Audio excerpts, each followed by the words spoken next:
Hi friends, இன்றைக்கி வீடியோவில் ஒரு ஹெல்த்தியான ஒரு சூப் ரெசிபி தாங்க பார்க்க போகிறோம். மணத்தக்காளி கீரை வச்சு ரொம்ப ஹெல்த்தியாக டேஸ்டியாக ஒரு சூப் ரெசிபி பார்க்கலாம் வாங்க.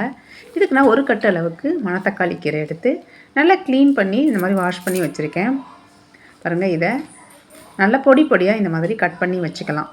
இப்போ ஒரு பேனில் ஒரு 3 டேபிள் ஸ்பூன் அளவுக்கு எண்ணெய் விட்டுக்கலாம். எண்ணெய் நல்லா சூடானதுக்கப்புறம் அரை ஸ்பூன் கடுகு உளுந்து பொரிய விட்டுலாங்க.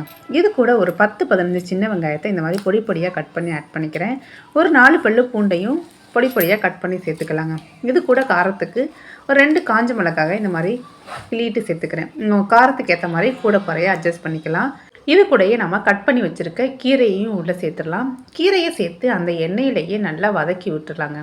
கீரை நல்லா சுருங்கி வரணும், அந்த அளவுக்கு இதை நாம் வதக்கிடலாம்.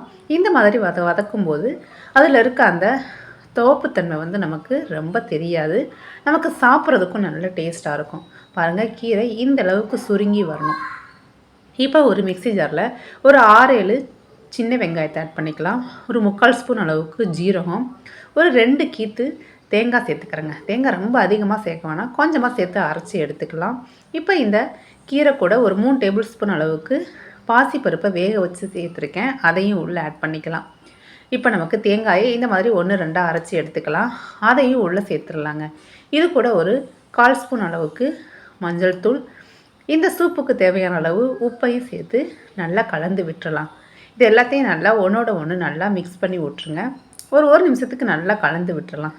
இந்த ஸ்டேஜில் நம்ம இந்த சூப்புக்கு தேவையான அளவு தண்ணியை ஆட் பண்ணிக்கலாம். தண்ணி கொஞ்சம் தாராளமாக நிறையவே ஆட் பண்ணிக்கலாம், ஏன்னா இது ஒரு ரசம் சூப்பு மாதிரி தான் குடிக்க போகிறோம். ஒரு 3-4 செம்பு அளவுக்கு நான் தண்ணி ஆட் பண்ணிக்கிறேன். பாருங்கள், தண்ணி சேர்த்து நல்லா கலந்து விட்டு ஹை ஃப்ளேமில் இதை மூடி வச்சு கொதிக்க விட்டுறலாங்க. இது நல்லா கொதித்து கீரையெல்லாம் நமக்கு வெந்து வரணும். ஆல்ரெடி கீரை நமக்கு பாதி குக்காக இருக்கும். நல்லா வெந்து நம்ம சேர்த்துருக்க ஜீரகம் தேங்காயெல்லாம் நல்லா வெந்து அதோட பச்சை வாசனைலாம் போய் வரணுங்க. பாருங்கள், இந்த கன்சிஸ்டன்சி வரும்போது நாம் இது கூட 2 ஸ்பூன் அளவுக்கு நெய்யை ஆட் பண்ணிக்கலாம். இந்த ஸ்டேஜில் கண்டிப்பாக நெய் சேருங்க.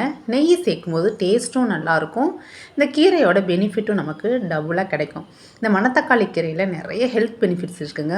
அல்சருக்கு ரொம்ப ரொம்ப நல்லது, வயிற்று புண்ணை ஆற்றக்கூடியது. இந்த மணத்தக்காளி கீரை இந்த மழை டைமிங்கில் இந்த மாதிரி சூப்பாக வச்சு குழந்தைகளுக்கெல்லாம் குடிக்கும்போது நமக்கு ரொம்ப ஹெல்த்தியும் கூட, இம்யூனிட்டி பவர்லாம் இன்க்ரீஸ் ஆகுங்க. கண்டிப்பாக இந்த மணத்தக்காளி கீரை ரெசிப்பியை நீங்களும் ட்ரை பண்ணி பாருங்கள். இந்த வீடியோ பிடிச்சிருந்துச்சுன்னா லைக் பண்ணி ஷேர் பண்ணுங்கள். தேங்க்யூ.